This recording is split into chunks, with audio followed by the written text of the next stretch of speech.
morning, everyone. My name is Ellen Doyle. I was one of the members you just saw highlighted in the video about the CET program at Bridgehaven. I just want to take a few more minutes of your time to expand on my story and explain my struggles preceding coming to Bridgehaven 9 years ago.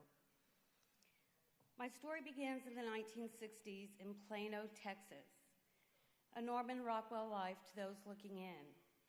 Upper middle class neighborhood, 2 brothers, a sister, caring, educated parents. It was a leave it to beaver existence. But then I went through puberty. Things started to change for me during my high school years. Voices slowly and powerfully started to take over my mind and my existence. Theater became my activity of choice, giving the voices an outlet to pretend.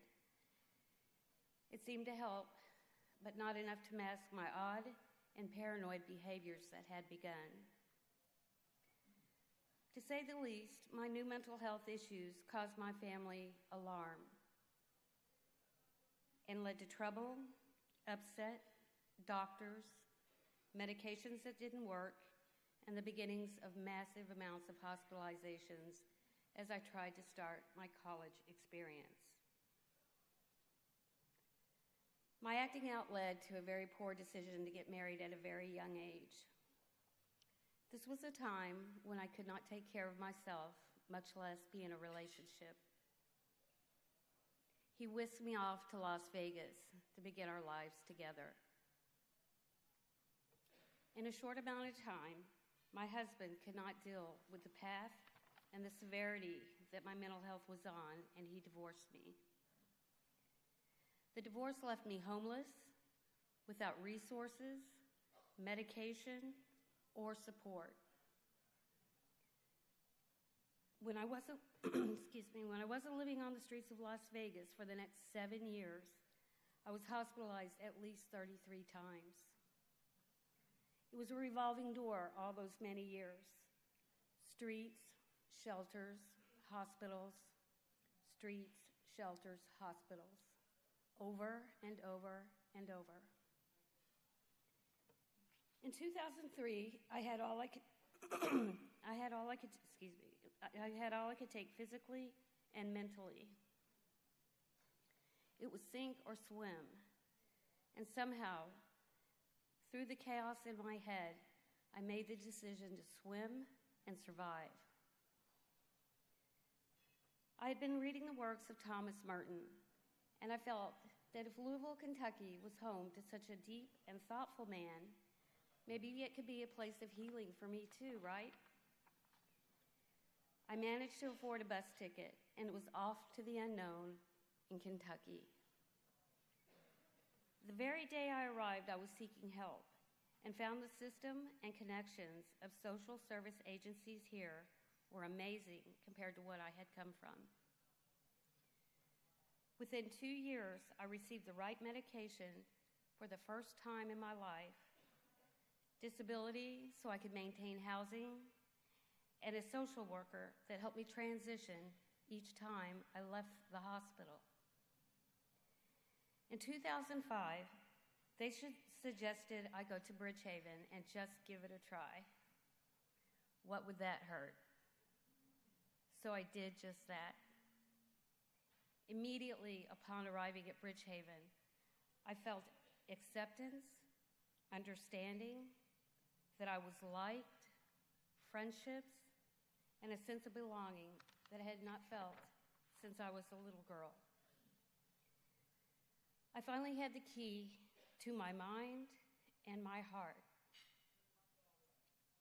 Over the past 9 years, I've only gone in the hospital twice for very, very short stays. That is a miracle in itself compared to what I had been through. Thank you.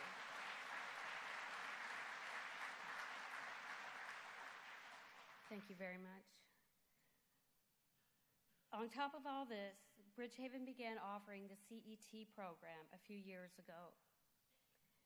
And as you saw in the video, this was the cherry on top to completely turning my life around and reconnecting me with my family in Texas.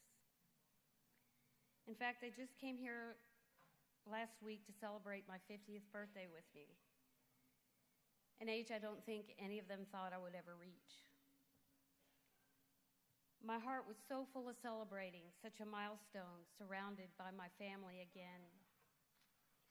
I just can't explain to you how great that made me feel.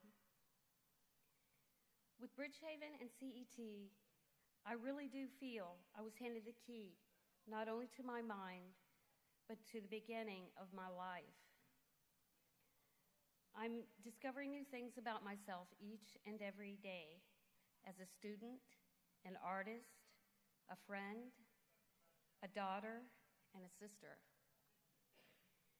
It is beyond words to describe to you how wonderful it is to have that lock opened.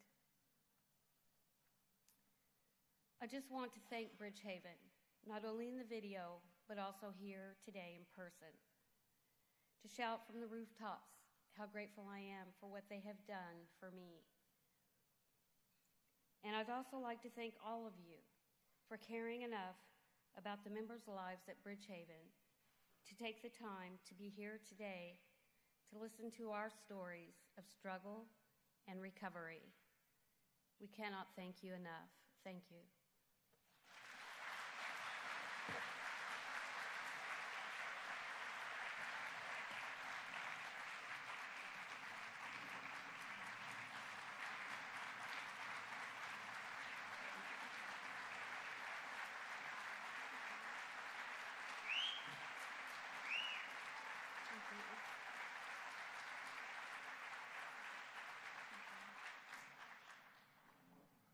Thank you so much.